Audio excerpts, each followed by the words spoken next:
एक आज हम शाश्वत भाई का वीडियो देखेंगे जिसमें उन्होंने तुषार शर्मा के केस के बारे में बताया है।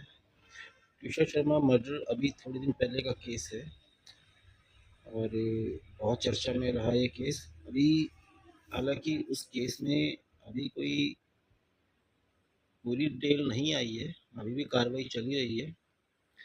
चलिए देखते हैं।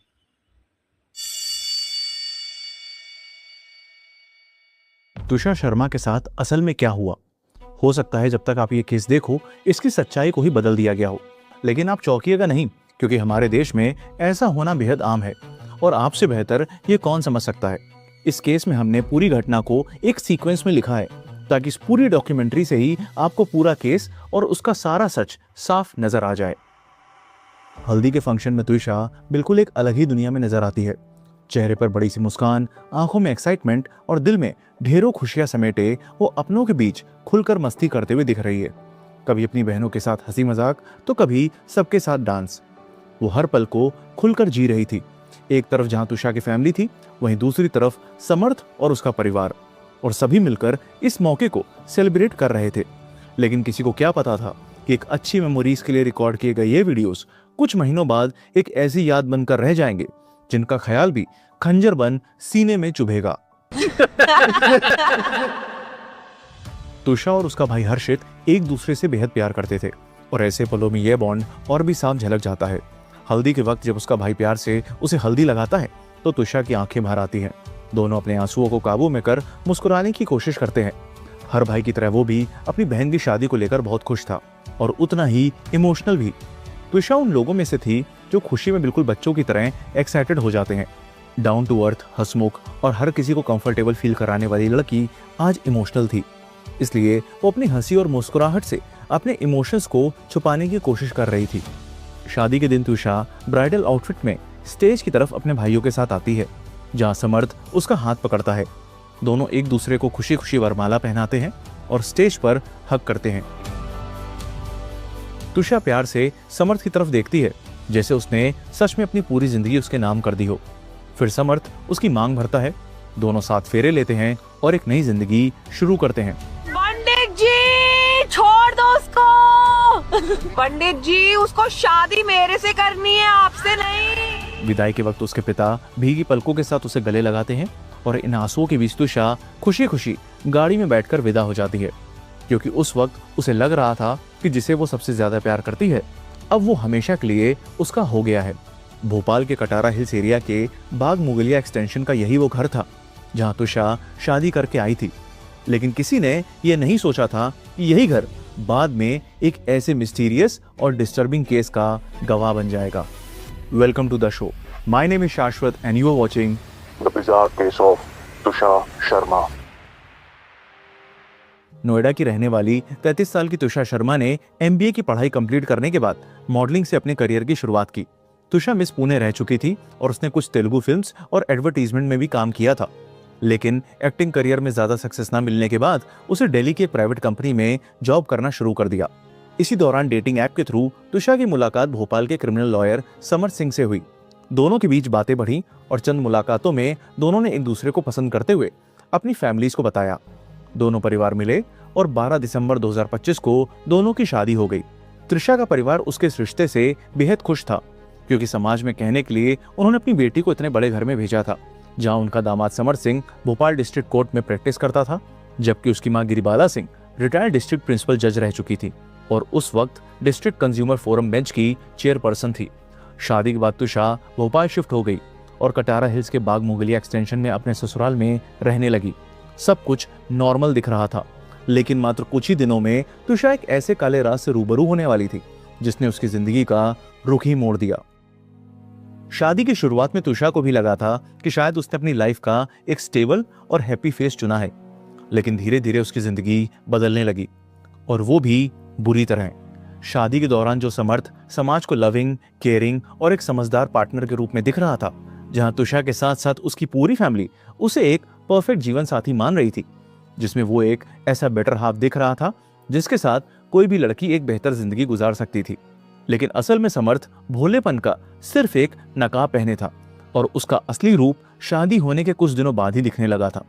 तुषा समर्थ से बेइंतहा प्यार करती थी, इसलिए उसने उसके आगे अपने करियर को भी इम्पोर्टेंस नहीं दी और शादी के बाद दिल्ली की अपनी जॉब छोड़ भोपाल में अपने हस्बैंड समर्थ के साथ सेटल हो गई। कुछ दिन तो बहुत अच्छे से गुजरे और फिर जनवरी 2026 में दोनों 10 दिन के लिए हनीमून के लिए निकल गए। हनीमून पर जाते वक्त भोपाल एयरपोर्ट में कुछ ऐसा हुआ जिसने समर्थ के असली रूप की एक हल्की सी झलक दे दी थी। दरअसल तुषा से फ्लाइट बुकिंग में हुई देरी को लेकर समर्थ इतना भड़क गया कि उसने तुषा को एयरपोर्ट में ही जोर से धक्का दे दिया। यह बात तुषा के पेरेंट्स को पता चली, लेकिन उसे समर्थ का शॉर्ट टेम्पर या उस मोमेंट का एंगर समझकर इग्नोर कर दिया गया। हनीमून के शुरुआती दिन तो सही से रहे और एज यूजुअल दोनों के बीच एक इंटीमेट बॉन्ड बना, लेकिन वहां पर भी कुछ दिनों में समर्थ ने अपनी उस आदत से रूबरू करवाया जो उसने तुषा से छुपा कर रखी थी। दरअसल समर्थ एक बहुत बड़ा ड्रग एडिक्ट था और ऐसा कोई भी नशीला पदार्थ नहीं था जो वो ना लेता हो। और जब तुषा ने समर्थ को नशा करते पकड़ा तो समर्थ ने उल्टा तुषा को फोर्स किया कि वो भी उसके साथ नशा करे। तुषा को यकीन नहीं हो रहा था कि इसी शख्स को उसने अपने लाइफ पार्टनर के रूप में चुना था। जब तुषा ने इसका विरोध किया और गलत कामों में साथ देने से मना किया तो समर्थ उसे बुरी तरह पीटने लगा। लव मैरिज कर हनीमून पर आई एक लड़की को अगर ऐसे हालातों का सामना करना पड़े तो दिल और दिमाग सब सुन पड़ जाता है। हनीमून से लौटकर जब तुषा ने अपनी सास गिरिबाला को इसके बारे में बताया तो उनका रिएक्शन तुषा के लिए विश्वास से परे था। असल में समर्थ की माँ को पहले से ही पता था कि उनका बेटा कितना बड़ा नशेड़ी है और सिर्फ माँ ही नहीं बल्कि उसकी आदतों के बारे में पूरा कोर्ट जानता था। आप कोर्ट में चले जाइए, किसी भी वकील से बात कीजिए समर्थ सिंह कैसा था, वो पहले बताएंगे भैया नशेड़ीबाज आदमी था, रोज शराब पीता था, रोज ड्रग्स लेता था, रोज गांजा लेता था। ये कोई भी बता देगा जिसको आप जानते नहीं है। यहाँ तक गिरिबाला ने कन्फ्रंटेशन में खुद एक्सेप्ट किया कि कॉलेज टाइम में ड्रग एडिक्शन के चलते उनके बेटे को 2 साल रिहैब में भी रहना पड़ा था।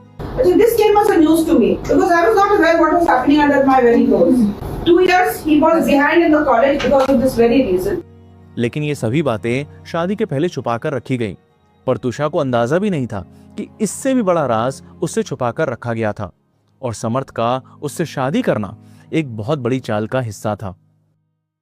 तुषा जनवरी और फरवरी के महीने में अपने भाई की शादी की तैयारी करवाने के लिए अपने मायके भी गई। उस दौरान उसने अपने घर वालों को समर्थ की हरकतों के बारे में बताया, जिस पर घर वालों ने समझाया कि शुरुआत में थोड़ा एडजस्टमेंट करना पड़ता है, लेकिन वक्त के साथ सब ठीक हो जाएगा। समर्थ अब खुलेआम नशा तो करने लगा था, साथ ही तुषा के रोकने टोकने पर उसे बुरी तरह मारता पीटता। वो 2 चेहरे लिए घूमता, जहां वो अपने इन लॉस यानी तुषा के पेरेंट्स के सामने बहुत ही आदर्शवादी होने का ढोंग करता, वहीं अपनी माँ के सामने बहुत शरीफ होने का दिखावा।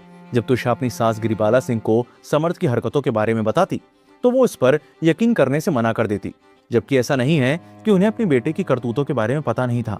जब तुषा को अपनी अनप्लान्ड प्रेगनेंसी का पता चला तो वो परेशान हो गई, क्योंकि वो ये बच्चा नहीं रखना चाहती थी और अबॉर्शन करवाने का सोचने लगी। लेकिन इसके पीछे तुषा का एक जेन्युइन रीजन था।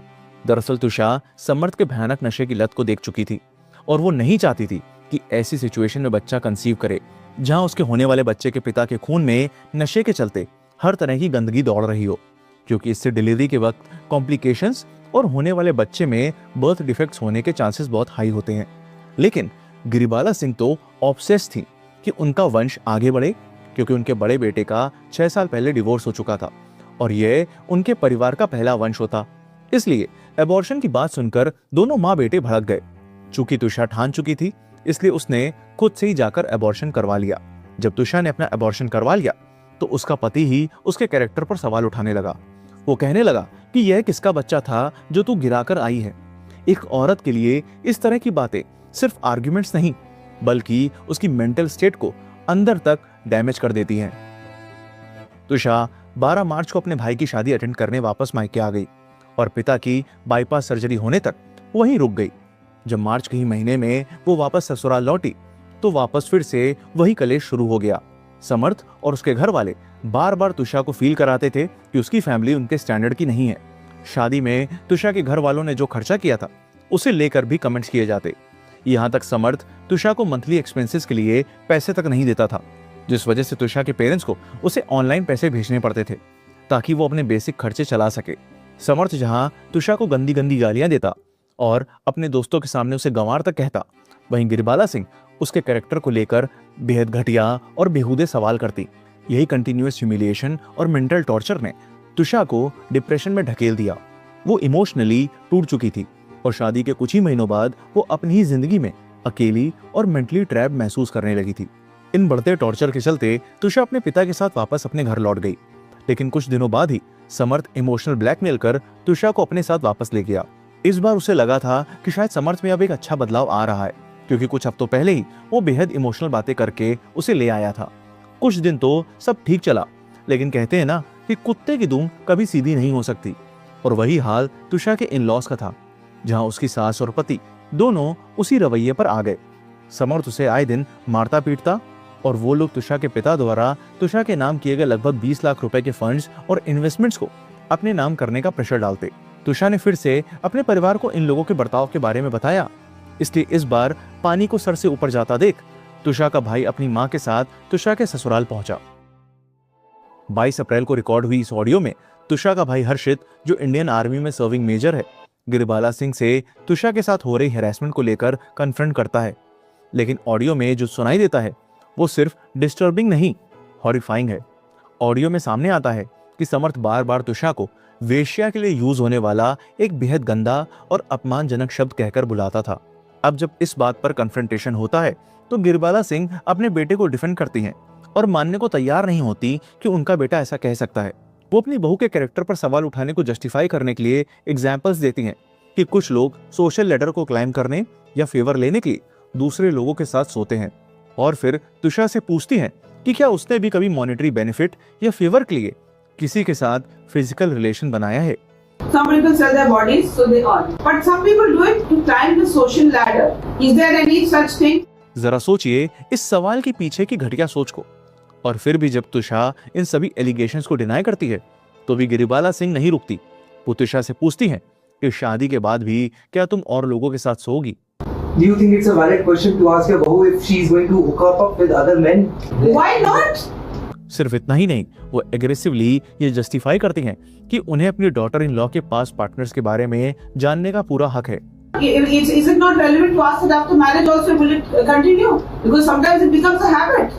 यानी एक औरत का डेटिंग हिस्ट्री रखना उनकी नजर में ऑटोमेटिकली उसे मल्टीपल लोगों के साथ सोने की आदत बना सकता है, जबकि मोहतरमा का खुद का बेटा भी उसी डेटिंग ऐप पर था।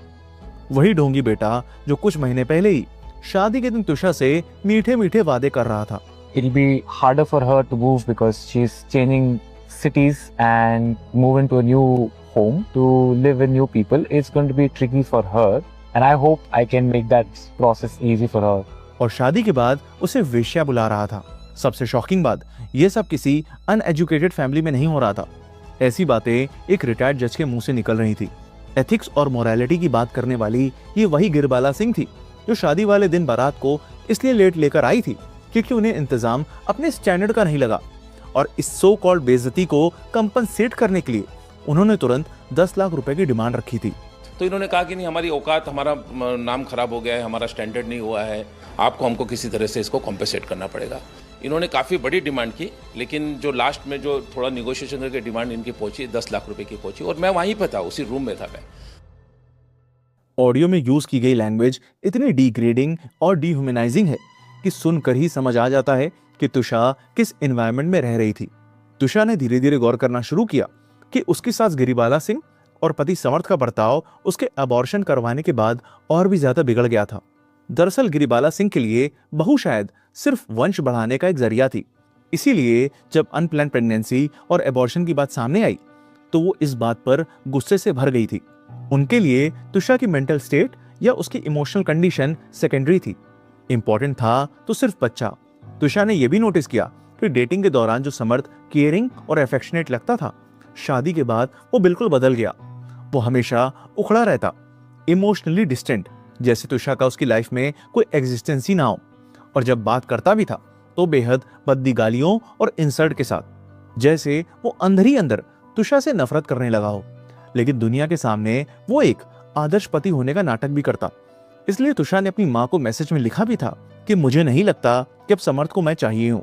समर्थ की इन्हीं हरकतों से उसे एक ऐसा वाकया याद आया जिसे उस वक्त उसने एक धोखा समझा था। हमारी बहन ने, तुषा ने उसको स्टार्टिंग में ही एक लड़के के साथ कॉम्प्रोमाइजिंग सिचुएशन में भी पकड़ा था। दरअसल हनीमून से लौटने के बाद एक दिन तुषा ने समर्थ को एक लड़के के साथ कॉम्प्रोमाइजिंग पोजीशन में देख लिया। यस, एक लड़के के साथ। एक पल के लिए तुषा को अपनी आंखों पर यकीन ही नहीं हुआ और जब उसने समर्थ और उस लड़के को कन्फ्रंट किया तो दोनों ने बात को घुमा दिया और एक्सक्यूज देने लगे। पर तब ये लगा कि शायद चलो धोखा हुआ होगा या ऐसा नहीं होगा, उस लड़के ने बात घुमा दी, बात कुछ और बना दी। उस वक्त तो तुषा को लगा कि उससे शायद धोखा हुआ होगा, लेकिन अब जाकर उसे समझ आ गया था कि शादी के बाद समर्थ का बिहेवियर इतना अलग क्यों था।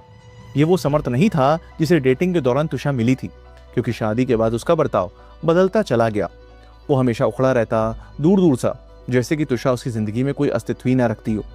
यह एक अजीब तरह की दूरी थी जो उसने शादी के बाद बना ली थी, और अगर बात करता भी था तो जुबान पर सिर्फ गालियां होती थी।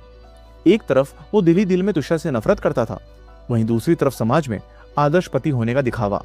यह एक क्लियर केस था लेवेंडर मैरिज का, जहां तुषा और उसके परिवार को शिकार बनाया गया था।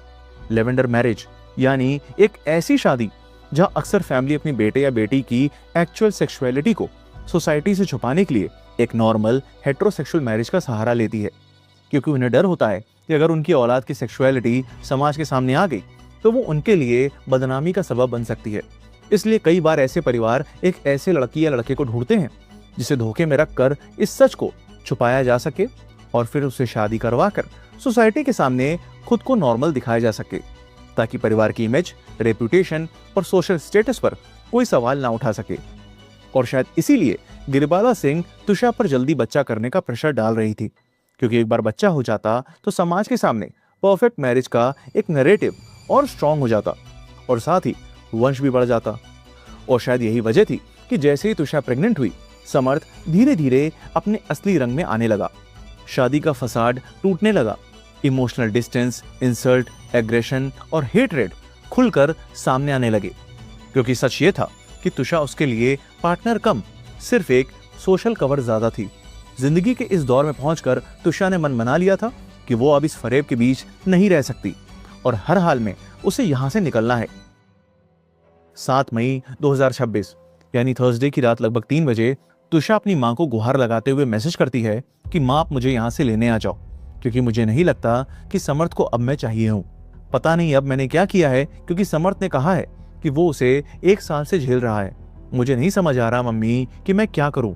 तुषा ने डायरेक्ट ट्रेन लेकर अपनी मां से भोपाल आने को कहा ताकि वो उनके साथ घर को निकल जाए, यानी उसके लिए खुद से उस घर से निकलना पॉसिबल नहीं था। तुषा ने स्पेशली कहा कि आप अकेले ही आना, जैसे वो किसी कन्फ्रंटेशन या किसी बड़े बवाल से डर रही हो। 9 मई यानी सैटरडे तक आते आते तुषा सिर्फ इमोशनली हर्ट नहीं थी, वो मेंटली कोलैप्स होने के एज पर पहुंच चुकी थी। इस बार उसने अपनी मां को बताया कि समर्थ उसे पूछ रहा है कि किसका बच्चा था जो अबॉर्ट किया है, यानी अब उसके कैरेक्टर पर भी सवाल उठाए जा रहे थे। पर बदले में तुषा की मां ने कहा कि जाने दे, इग्नोर किया कर।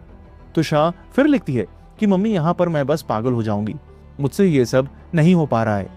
लेकिन तुषा की मां बार बार उसे अम्मा यानी समर्थ की मां से बात करने के लिए कहती। तुषा ने ये बताया भी कि उसकी सास डिनाई कर जाती है कि उनका बेटा ऐसा कुछ कर सकता है।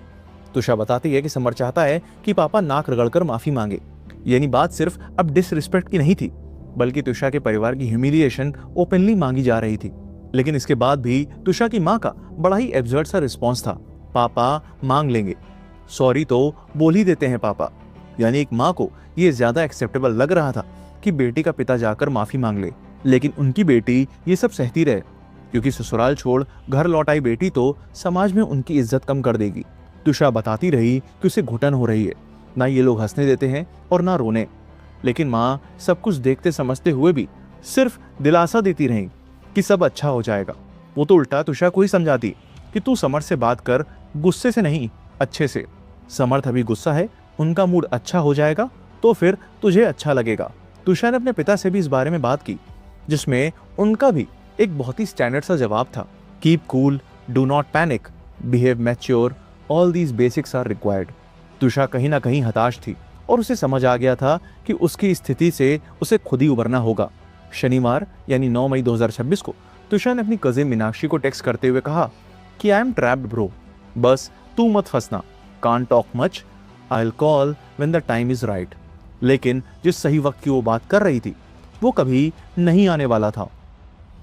तुषा ने अपने भाई हर्षित को भी फोन करके बताया कि पिछले 8 दिनों से उसे लगातार मेंटली हैरेस किया जा रहा है।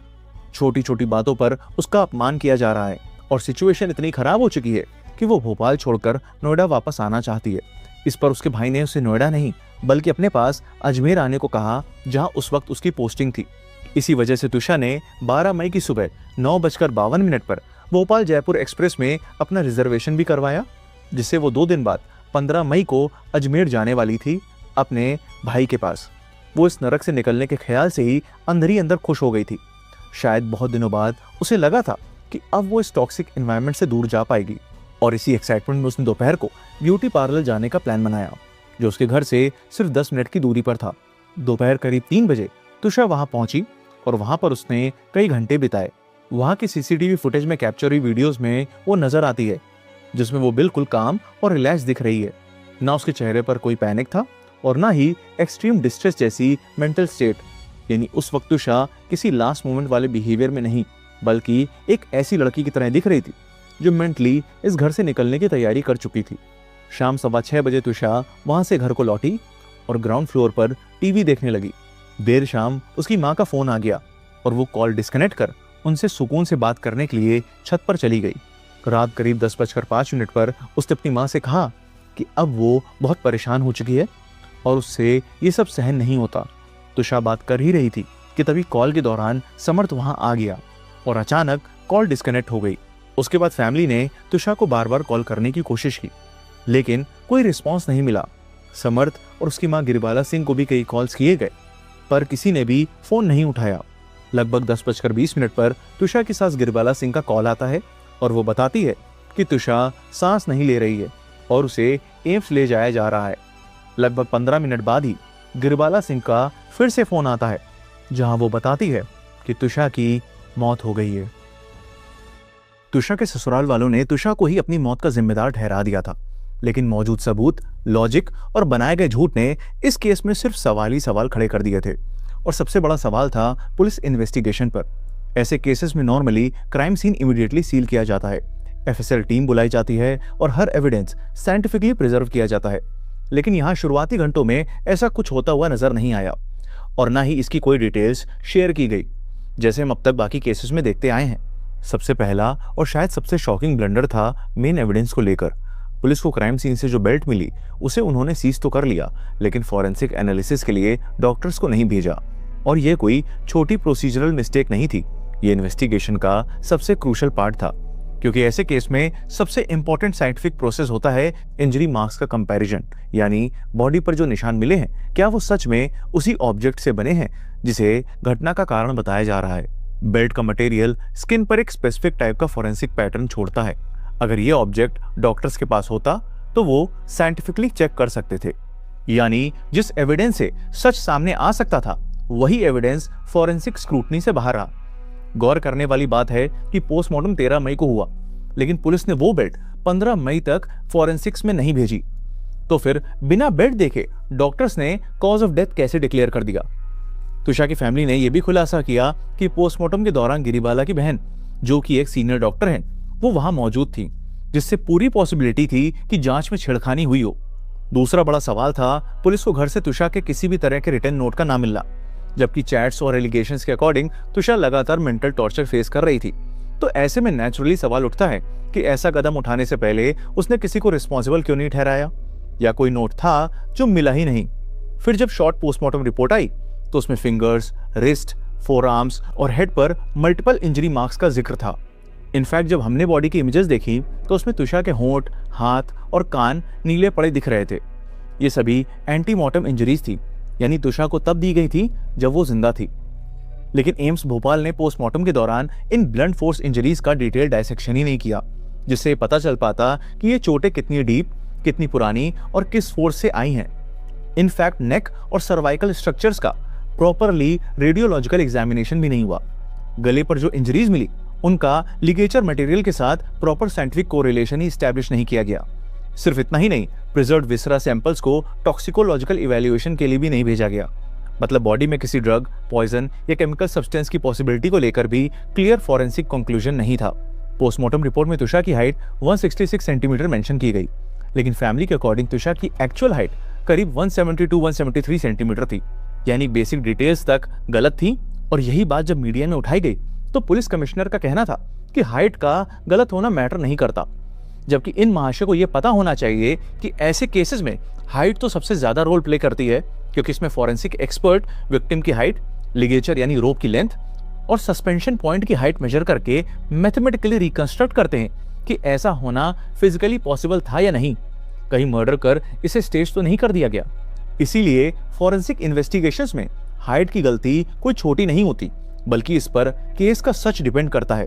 अब अगला सवाल था डेथ की टाइमिंग को लेकर, क्योंकि हॉस्पिटल रिकॉर्ड्स के अकॉर्डिंग तुषा की बॉडी रात 12:05 पर डेड कंडीशन में लाई गई थी, जबकि गिरिबाला सिंह ने कहा कि वो 10:50 पर हॉस्पिटल पहुंच गई थी, यानी ऑलमोस्ट 1 घंटे से ज्यादा का गैप सामने आता है।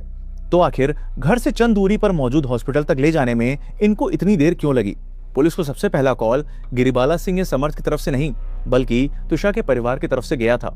सोचिए, एक रिटायर्ड जज जिसे कानून के हर बेसिक प्रोसीजर की नॉलेज है, उसकी डॉटर इन लॉ की सस्पिशियस डेथ होती है, लेकिन पुलिस को इमीडिएटली इन्फॉर्म करने की बजाय वो खुद को और अपने बेटे को बचाने में लग जाती है। तुषा की फैमिली लगातार पुलिस स्टेशन के चक्कर काट रही थी। उन्हें एक ऑफिसर से दूसरे ऑफिसर के पास भेजा जा रहा था। तुषा की फैमिली ने बताया कि इस डिले के दौरान एविडेंस टैंपर किए गए, क्योंकि डेथ कंफर्म होने के बाद समर्थ और उसकी मां गिरिबाला 1 घंटे तक गायब रहे। पुलिस ने ना तो क्राइम सीन को इमीडिएटली प्रिजर्व किया था और ना ही इनिशियल आवर्स में अर्जेंसी जो दिखानी चाहिए थी वो दिखाई थी।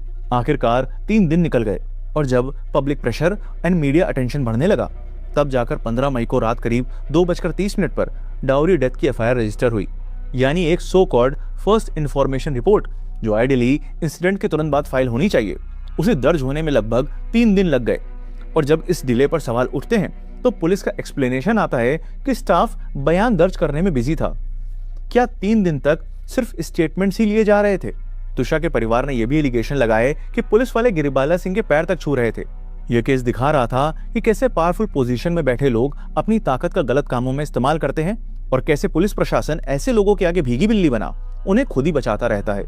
इससे साफ लग रहा था कि पुलिस ने एफआईआर दर्ज करने में जानबूझकर डिले की, और इसका प्रूफ था कि एफआईआर ऑफिशियली रजिस्टर होने से पहले ही गिरिबाला सिंह की तरफ से एंटीसिपेटरी बेल एप्लीकेशन फाइल कर दी गई थी और हियरिंग डेट मिलने के बाद ही एफआईआर दर्ज हुई। अब ये ऑब्वियस है कि अगर एफआईआर ऑफिशियली हुई नहीं थी तो एक्यूज साइड को इतनी एडवांस लीगल प्रिपरेशन कैसे पता थी? क्या उन्हें पहले से सिग्नल मिल चुका था कि क्या होने वाला है? एफआईआर दर्ज होने के सिर्फ 24 घंटे के अंदर ही गिरिबाला सिंह को 50,000 के बॉन्ड पर एंटीसिपेटरी बेल मिल जाती है। कोर्ट में उनके फेवर में ये आर्ग्यूमेंट्स दिए जाते हैं कि उनकी एज ज्यादा है, वो जुडिशरी में बड़े पद पर रह चुकी हैं, उनका कोई क्रिमिनल रिकॉर्ड नहीं है और उनके फरार होने की पॉसिबिलिटी नहीं है। लेकिन दूसरी तरफ तुषा के परिवार ने बताया कि उनको धमकी दी गई कि 30 आदमी से पिटवा देंगे। सिचुएशन इतनी टेंस हो गई थी कि हर्षित को अपने फैमिली फ्रेंड्स और कलीग्स को बुलाना पड़ा ताकि फैमिली की सेफ्टी इंश्योर हो सके। समर सिंह की एंटीसिपेटरी बेल की एप्लीकेशन रिजेक्ट हो गई थी, लेकिन पुलिस ने उसे फिर भी हिरासत में नहीं लिया, जिसके बाद वो मौके से फरार हो गया और फिर पुलिस ने खाना पूर्ति के लिए उस पर पहले 10,000 और फिर 30,000 का इनाम रख दिया। और इसी वजह से लोगों के मन में और सवाल खड़े होने लगे कि क्या इन्वेस्टिगेशन शुरू से ही इतनी स्लो थी ताकि एक्यूज साइड को टाइम मिल सके, ताकि नैरेटिव सेट किया जा सके, एविडेंस हैंडल किए जा सके और लीगल प्रोटेक्शन अरेंज की जा सके। अब हम डिटेल में एक एक कर तुषा की mother in law Giribala Singh की अपनी सफाई में कही गई सारी बातें, सारे क्लेम्स, सारे फैक्ट्स और पेश किए गए सारे एविडेंसेस को एक एक कर लॉजिकल रीजनिंग से कॉन्ट्राडिक्ट करेंगे, ताकि एंड तक आप खुद ही समझ जाओ कि इस केस की असलियत क्या है। अब सबसे पहली बात उस सीसीटीवी फुटेज की जिसे पुलिस ने ऑफिशियली पब्लिक नहीं किया था, बल्कि यह एक्यूज की तरफ से मीडिया में लीक हुआ, क्योंकि रिटायर्ड जज होने के नाते गिरिबाला सिंह ये जानती थी कि किसी केस में पकड़ बनाने से पहले मीडिया ट्रायल जीतना और जनता का रुख अपनी ओर मोड़ना बहुत जरूरी है। यहाँ सबसे इंपॉर्टेंट क्लैरिफिकेशन ये है कि सीसीटीवी में दिख रहा टाइम स्टैम्प इनकरेक्ट है, इसलिए एग्जैक्ट टाइमिंग पर फोकस करना जरूरी नहीं। फोकस जरूरी है तो इवेंट्स के सीक्वेंस पर। फुटेज में तुषा हाथ में हेडफोन लिए सीढ़ियों से टेरेस की तरफ जाती हुई नजर आती है। उसकी बॉडी लैंग्वेज काम और कंपोज थी, लेकिन यहाँ असली सवाल शुरू होते हैं, क्योंकि कैमरा सिर्फ उसे छत की तरफ जाते हुए दिखाता है, लेकिन छत खुद फुटेज में कवर ही नहीं है, यानी एक ब्लाइंड स्पॉट था। इस बीच ऊपर क्या हुआ? क्या तुषा टेरेस पर अकेले थी? क्या कोई और वहां ऑलरेडी मौजूद था? क्या किसी और रूट से कोई टेरेस पर गया? इनमें से किसी भी सवाल का जवाब फुटेज नहीं देती, क्योंकि पूरी फुटेज कभी सामने ला ही नहीं गई। लेकिन फिर भी इस फुटेज को डायरेक्ट प्रूफ की तरह प्रेजेंट किया गया। यह फुटेज रिलीज करने से पहले इस तरह से एडिट की गई जिसमें यह फुटेज डायरेक्ट जंप करके उस सीन पर आ जाती है जहां समर तुषा को CPR देते और फिर एक पड़ोसी और हाउस हेल्प मदद करते नजर आते हैं। लेकिन यहाँ भी बहुत बड़े अनआंसर्ड क्वेश्चंस हैं, जैसे तुषा को सबसे पहले किसने देखा, उसे नीचे किसने उतारा, और अगर वो उस वक्त तक जिंदा थी तो एम्बुलेंस को इमीडिएटली कॉल क्यों नहीं किया गया। जब तुषा को CPR दिया जा रहा था तब गिरिबाला सिंह कामली वहां से गुजरते हुए नजर आती हैं। वो एक रूम में जाती हैं, कुछ सेकंड्स तक रुकती हैं, फिर बाहर निकलकर नीचे चली जाती हैं। अब बताइए कि ऐसी सिचुएशन में एक नॉर्मल ह्यूमन रिएक्शन क्या होता है। ऑब्वियसली पैनिक, शॉक, मदद करना, एम्बुलेंस को कॉल करना, कम से कम रुक कर यह देखना कि आखिर हुआ क्या। लेकिन यहाँ बिहेवियर बिल्कुल अपोजिट नजर आता है। ना अर्जेंसी, ना विजिबल पैनिक, ना इमोशनल रिएक्शन।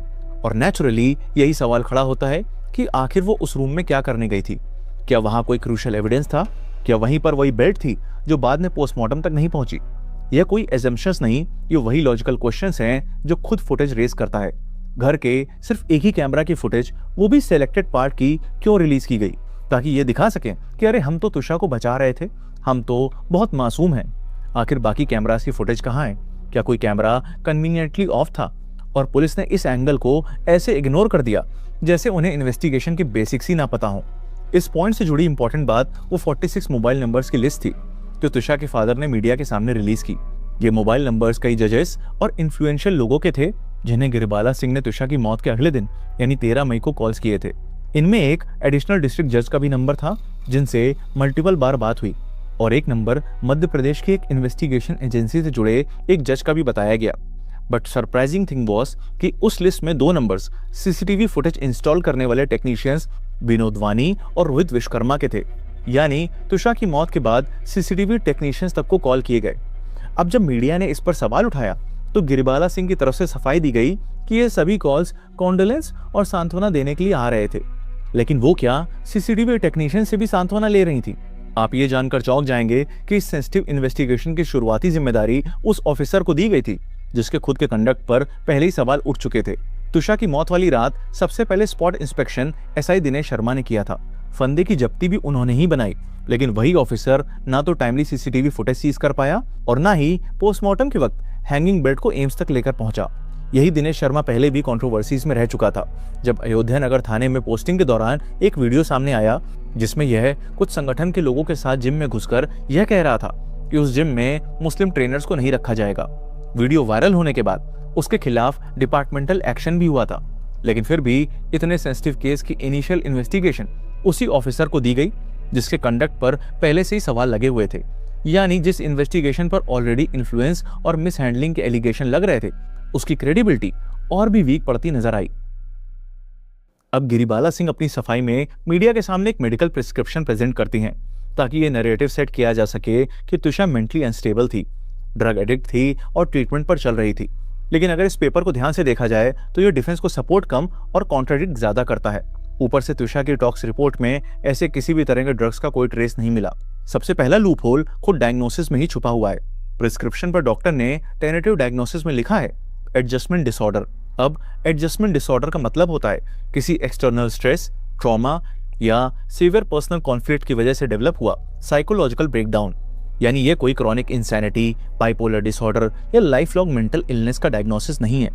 मतलब जिस पेपर को यूज करके तुषा को पागल प्रूव करने की कोशिश की जा रही थी, वही पेपर इनडायरेक्टली ये कंफर्म करता है कि वो किसी सीवियर एक्सटर्नल स्ट्रेस से गुजर रही थी। और ये एग्जैक्टली वही बात है जो तुषा चैट्स में बार बार कह रही थी कि उसकी लाइफ इन लोगों की वजह से नरक बन चुकी है। दूसरा कॉन्ट्राडिक्शन, जहां गिरिबाला सिंह ने मीडिया में और अपनी बेल प्ली में लिखा था कि तुषा ड्रग एडिक्ट थी और नारकोटिक्स के बिना उसके हाथ पैर कांपते थे। अब अगर पेशेंट जेन्युइनली नारकोटिक्स एडिक्ट होता तो प्रिस्क्रिप्शन में डी एडिक्शन मेडिसिन होती, विड्रॉल मैनेजमेंट होता, एडिक्शन प्रोटोकॉल होता। लेकिन यहाँ प्रिस्क्राइब्ड मेडिसिन क्या हैं? एंटी एंजाइटी ड्रग्स, सेडेटिव्स और एंटी डिप्रेसेंट। यानी डॉक्टर तुषा का ट्रीटमेंट एडिक्शन के लिए नहीं बल्कि एंजाइटी, स्ट्रेस और डिप्रेशन के लिए कर रहे थे। तीसरा लूप होल खुद उस प्रिस्क्रिप्शन पेपर की कंडीशन में है। मीडिया में सामने आया ये पेपर अननेचुरली प्रिस्टीन कंडीशन में दिख रहा है। ना फोल्ड्स, ना हैंडलिंग मार्क्स, ना फार्मेसी स्टैंप। और इंडिया में एटिजोलम और क्लोनाजिपैम जैसे शेड्यूल एच ड्रग्स डिस्पेंस करते वक्त फार्मासिस्ट नॉर्मली प्रिस्क्रिप्शन पर स्टैंप या क्वांटिटी मार्किंग करते हैं ताकि सेम प्रिस्क्रिप्शन बार बार यूज ना हो। लेकिन इस पेपर पर ऐसा कुछ नहीं था, यानी पॉसिबिलिटी ये भी खड़ी होती है कि यह एक फ्रेश प्रिंट आउट हो या मेडिसिन कभी इस प्रिस्क्रिप्शन से परचेज ही ना की गई हो। फिर आती है टाइमलाइन, जहां प्रिस्क्रिप्शन की डेट्स डेथ से सिर्फ कुछ दिन पहले की है। अगर डिफेंस ये प्रूव करना चाहता था कि तुषा एक long term hopeless mental patient थी, तो यह डेट्स उल्टा अपोजिट स्टोरी बताती हैं। यह दिखाता है कि डेथ से कुछ दिन पहले ही तुषा एक्टिवली साइकेट्रिक हेल्प ले रही थी, एग्जैक्टली उसी वक्त जब चैट्स में वो लिख रही थी कि उसे बहुत घुटन सी लग रही है। अगर आप इन चैट्स को ध्यान से देखो तो एक बहुत ही डिस्टर्बिंग चीज सामने आती है। तुषा को सिर्फ हैरेसमेंट का डर नहीं था, उसे शायद अंदाजा हो चुका था कि अगर फ्यूचर में उसके साथ कुछ गलत होता है तो उसकी इमेज को ही डैमेज कंट्रोल के लिए यूज किया जाएगा। एक चैट में वो लिखती है कि इन सबको ये लगता है कि मैं ड्रग्स करती हूँ, इसलिए मेरा मूड खराब रहता है। लेकिन उसके तुरंत बाद वो खुद ही इस बात की सफाई भी देती है और एक्सप्लेन करती है कि उसका ब्रेकडाउन उसके इमोशनल ट्रॉमा की वजह से है, जहाँ उसका हस्बैंड उसे इग्नोर करता है और घर का एनवायरनमेंट उसे मेंटली सफोकेट कर रहा है। एंड लास्टली साइकियाट्रिक डायग्नोसिस और प्रिस्क्रिप्शन एक प्राइवेट डॉक्टर और पेशेंट के बीच का रिकॉर्ड था।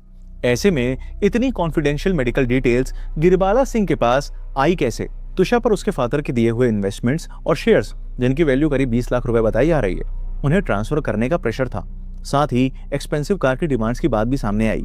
लेकिन दूसरी तरफ गिरिबाला सिंह कोर्ट और मीडिया में 1,05,000 के ऑनलाइन ट्रांजैक्शन दिखाकर ये प्रूफ करने की कोशिश करती हैं कि तुषा का हैरेसमेंट नहीं हो रहा था। अब 1,05,000 को अगर 6 महीनों में डिवाइड करो तो ये रफली 17-18 हजार रुपए पर मंथ बनता है। एक अपर मिडिल क्लास घर जहां हस्बैंड लॉयर हो और सास रिटायर्ड जज, ये कोई लग्जरी सपोर्ट नहीं, बस बेसिक एक्सपेंसेस जितना अमाउंट है। और डिफेंस खुद मानता है कि तुषा मिसकैरेज, साइकियाट्रिक स्ट्रेस और मेडिकल ट्रीटमेंट से गुजर रही थी। तो सवाल ये आता है कि क्या ये सच में पॉकेट मनी थी? दरअसल तुषा की फैमिली ने बताया कि समर्थ कई बार अपना सामान वगैरह खरीदने के लिए जानबूझकर पैसे तुषा के अकाउंट में ट्रांसफर करवाता था। यानी एक तरफ लाखों के इन्वेस्टमेंट और एसेट पर नजर थी और दूसरी तरफ थोड़े से ट्रांसफर किए गए पैसों को प्रूफ ऑफ केयर बताना। एक्चुअली अब्यूजिव हाउसहोल्ड्स में यह एक कॉमन डाउरी स्मोक स्क्रीन होता है, जिसमें बाहर से नॉर्मल और केयरिंग इमेज मेंटेन की जाती है, लेकिन अंदर विक्टिम को फाइनेंशियली डिपेंडेंट और कंट्रोल रखा जाता है। और गिरिबाला सिंह जैसे रिटायर्ड जज को ये बात अच्छे से पता थी कि डिजिटल ट्रांजैक्शंस कोर्ट में कितनी क्लीन इमेज क्रिएट करते हैं। गिरिबाला सिंह मीडिया में बार बार कहती कि उस वक्त वो अपनी डॉटर इन लॉ को बचाने की जल्दी में थी, लेकिन ऐसी अर्जेंसी उनकी बॉडी लैंग्वेज में नहीं दिख रही थी। ऊपर से हॉस्पिटल पहुंचने में 1.5 घंटे से ज्यादा का गैप क्यों आया? और घर आकर समर्थ ने गाड़ी क्यों धोई? क्योंकि उस पूरे वक्त पूरा फोकस सबूतों को मिटाने में था। पुलिस की इन्वेस्टिगेशन में ढीलापन, गिरिबाला सिंह की बेल लेना और फिर समर्थ का भाग जाना सब प्लान होता चला गया। शायद समर्थ इसलिए भी भागा होगा ताकि उसकी बॉडी में चोटों के निशान हील हो सके और उसके ब्लड में मौजूद ड्रग्स के ट्रेसेस मिट सके। खुद के गुनाहों में पर्दा डालते हुए मीडिया इंटरव्यूज में भी गिरिबाला सिंह लगातार बेहुदे स्टेटमेंट्स देती नजर आईं। वो कहती हैं कि शुरू में तुषा और उसका परिवार संस्कारी लगा, लेकिन बाद में पता चला वो सिर्फ एक्ट कर रही थी क्योंकि वो ग्लैमरस फील्ड से थी। एक जगह वो अपने बेटे को बेचारा बताते हुए कहती है कि समर तो रो भी नहीं पा रहा था और तुषा ने उसे बाप बनने का सुख तक नहीं दिया। वो एक तरफ मीडिया में अपने बेटे को इनोसेंट बताती हैं, वहीं दूसरी तरफ ओपनली कहती हैं कि समर्थ पुलिस के सामने तुरंत नहीं आएगा क्योंकि उसे अपनी लिबर्टी बचाने का पूरा राइट है और पहले वो लॉ के अंडर अवेलेबल रेमेडीज को एग्जॉस्ट करेगा। आयरनी देखिए कि एक तरफ वो कहती है कि उन्हें अपनी बहू के लिए शोक मनाने का वक्त ही नहीं मिला और दूसरी तरफ हर इंटरव्यू में बिना प्रूफ तुषा को अनस्टेबल, प्रॉब्लमैटिक और क्रूअल पोर्ट्रे करती रहती हैं और हर बार उनकी बात फिर वहीं आकर रुकती है। कुल, वंश, पेरेंटहुड, जैसे उनके लिए सबसे बड़ा दर्द तुषा की मौत नहीं बल्कि उनके बेटे का बाप ना बन पाना हो। एक रिटायर्ड महिला जज का नेशनल मीडिया में बैठकर इस तरह का जस्टिफिकेशन और विक्टिम ब्लेमिंग करना पूरे देश का खून खौला गया। तुषा केस में अब इन्वेस्टिगेशन एक नए और काफी सीरियस मोड़ पर पहुंच गई है। मध्य प्रदेश हाईकोर्ट के ऑर्डर्स के बाद एम्स दिल्ली की एक स्पेशलाइज्ड मेडिकल टीम भोपाल पहुंची, जहां तुषा का सेकंड ऑटोप्सी कंडक्ट किया गया। तुषा के परिवार ने पहली पोस्टमार्टम रिपोर्ट पर सवाल उठाए थे और इसी वजह से दूसरी ऑटोप्सी की डिमांड की गई थी। आखिरकार पोस्टमार्टम का पूरा प्रोसेस कंप्लीट होने के बाद तुषा का नम आंखों से अंतिम संस्कार कर दिया गया। समर्थ सिंह, जो लगभग 10 दिनों तक पुलिस से बचता रहा, आखिरकार 22 मई को जबलपुर कोर्ट में सरेंडर कर देता है, जिसके बाद उसे कस्टडी में ले लिया जाता है। इसी बीच बार काउंसिल ऑफ इंडिया ने भी उसके लॉ लाइसेंस को इमीडिएट इफेक्ट से सस्पेंड कर दिया और कहा कि उसके एक्शंस और इन्वेस्टिगेशन से बचने की कोशिश ने लीगल प्रोफेशन की इंटीग्रिटी को डैमेज किया है। दूसरी तरफ एसआईटी के इंटरोगेशन में समर सिंह ने कई बड़े क्लेम्स किए, लेकिन उसके क्लेम्स में कई कॉन्ट्राडिक्शंस मिले और कई फैक्ट्स गरिबाला सिंह के दिए गए बयान से मेल नहीं खाए। समर्थ ने भी कहा कि अबॉर्शन के बाद तुषा इमोशनली डिस्टर्ब रहने लगी थी और मौत से कुछ घंटे पहले अजमेर ट्रिप को लेकर दोनों के बीच काफी बहस हुई थी। इन्वेस्टिगेशन को डिटेल में समझने के लिए एसआईटी समर्थ को उसके घर ले गई, जहां क्राइम सीन को रिक्रिएट किया गया। इस वीडियो के शूट होने तक यानी 28 मई की सुबह तक की अपडेट्स की बात करें तो इस केस ने एक और बड़ा टर्न लिया जब दिल्ली से भोपाल पहुंची सीबीआई की टीम ने पूरी इन्वेस्टिगेशन को ऑफिशियली टेक ओवर कर लिया है। एफआईआर को दोबारा रजिस्टर किया गया है, जिसमें डाउरी डेथ और क्रुएलिटी जैसे सीरियस चार्जेस ऐड किए गए हैं। वहीं केस के इन्हीं सभी फैक्ट्स को देखते हुए आखिरकार एमपी हाई कोर्ट ने गिरिबाला सिंह को मिली एंटीसिपेटरी बेल रिजेक्ट कर दी है। फिलहाल गिरिबाला और समर्थ 2 जून तक सीबीआई कस्टडी में रहेंगे और जिन चीजों का खुलासा हमने अभी तक इस डॉक्यूमेंट्री में किया है वो सभी फैक्ट्स धीरे धीरे सीबीआई के सामने आने शुरू हो गए हैं। तुषा को इंसाफ मिलेगा या नहीं, इसका जवाब शायद आने वाला वक्त देगा। शायद सीबीआई इन्वेस्टिगेशन उन कॉन्ट्राडिक्शन के पीछे छुपे सच को सामने ले आए, या शायद ये केस भी इन्फ्लुएंस, पावर और प्रोसीजर के बीच उलझ कर रह जाए, क्योंकि हमारे देश में कई बार इंसाफ सच से नहीं सिस्टम की स्पीड से हार जाता है। कुछ केसेस हेडलाइंस बनते हैं, डिबेट्स बनते हैं, सोशल मीडिया कैंपेन्स बनते हैं और फिर धीरे धीरे एक कोर्ट फाइल बनकर अलमारियों में बंद हो जाते हैं। इस देश में बेटियों को बचपन से ही एक अजीब सी ट्रेनिंग दी जाती है। घर बसाना सीखो, एडजस्ट करना सीखो, सहना सीखो और धीरे धीरे ये बातें उनकी पर्सनैलिटी का हिस्सा बना दी जाती हैं। फिर जब वही बेटी शादी के बाद किसी टॉक्सिक रिलेशनशिप में फंसकर हर दिन मेंटली और इमोशनली टूट रही होती है, तब भी उसकी तकलीफ को तकलीफ की तरह नहीं देखा जाता। उसे समझाया जाता है, चुप कराया जाता है, उसकी सफरिंग को नॉर्मल बना दिया जाता है। ऐसे केसेस में सिर्फ ससुराली कटघरे में नहीं खड़ा होता, कई बार बेटी के माँ बाप भी अपनी बेटी को उस दलदल में धकेल देते हैं जहां से वापस आना मुश्किल होता है, क्योंकि जब बेटी फोन पर रोकर कहती है कि वो खुश नहीं है, उसके साथ गलत हो रहा है, तब अक्सर उसे यही सुनने को मिलता है, थोड़ा वक्त दो, सब ठीक हो जाएगा। हर घर में प्रॉब्लम्स तो होती हैं, शादी कॉम्प्रोमाइज से चलती है। सबसे दुख की बात यह है कि कई पेरेंट्स अपनी बेटी की तकलीफ से ज्यादा लोग क्या कहेंगे से डरते हैं। उन्हें डर होता है कि अगर बेटी घर वापस आ गई तो रिश्तेदार क्या बोलेंगे, सोसाइटी कैसे देखेगी, छोटी बहन की शादी पर कोई असर तो नहीं पड़ेगा, लोग कैरेक्टर पर सवाल तो नहीं उठाएंगे। और इसी डर में वो अपनी बेटी को फिर से उसी जगह भेज देते हैं जहां उसकी सेल्फ रिस्पेक्ट, उसकी मेंटल पीस और कई बार उसकी जान तक खतरे में होती है। लेकिन सवाल ये है कि आखिर ये समाज है कौन? वही लोग ना जो कभी आपके घर के अंदर की सच्चाई नहीं जानते, लेकिन हर फैसले पर जजमेंट देने के लिए सबसे आगे खड़े रहते हैं। आप शादी ना करो तो प्रॉब्लम, जल्दी शादी कर लो तो प्रॉब्लम, बच्चे ना हो प्रॉब्लम, करियर चुनो प्रॉब्लम, घर संभालो तो भी प्रॉब्लम। इंसान जिंदगी के किसी भी मोड़ पर खड़ा हो, ये समाज उसे कभी चैन से जीने नहीं देता। हर वक्त बस सवाल, कंपैरिजन, प्रेशर और जजमेंट। और आयरनी देखिए कि जब किसी की जिंदगी बर्बाद हो जाती है तो वही सोसाइटी 2 दिन सिंपैथी दिखाकर अगले टॉपिक पर बढ़ जाती है। किसी को याद भी नहीं रहता कि उनके ताने, उनके प्रेशर ने किसी की जिंदगी को कितना तोड़ दिया। सच ये है कि जिंदगी के सबसे मुश्किल फैसले आपको खुद लेने पड़ते हैं, क्योंकि उन डिसीजन के कॉन्सिक्वेंसेस भी आपको ही झेलने होते हैं। सोसाइटी सिर्फ आवाज करती है, साथ नहीं देती। इसलिए हर माँ बाप को समझना होगा कि बेटी की शादी उसकी जिंदगी से बड़ी नहीं होती। थोड़ा ढीठ बनना सीखिए, हर बात पर सोसाइटी को एक्सप्लेनेशन देना बंद कीजिए। लोगों की एक्सपेक्टेशन का कोई एंड नहीं होता और आप उनके हिसाब से पूरी जिंदगी जी कर भी उन्हें सेटिस्फाई नहीं कर सकते। जो लोग आज आपको समझौता कर लो बोल रहे होते हैं, वही लोग कल ट्रेजेडी होने पर सबसे पहले तमाशा देखने आ जाते हैं।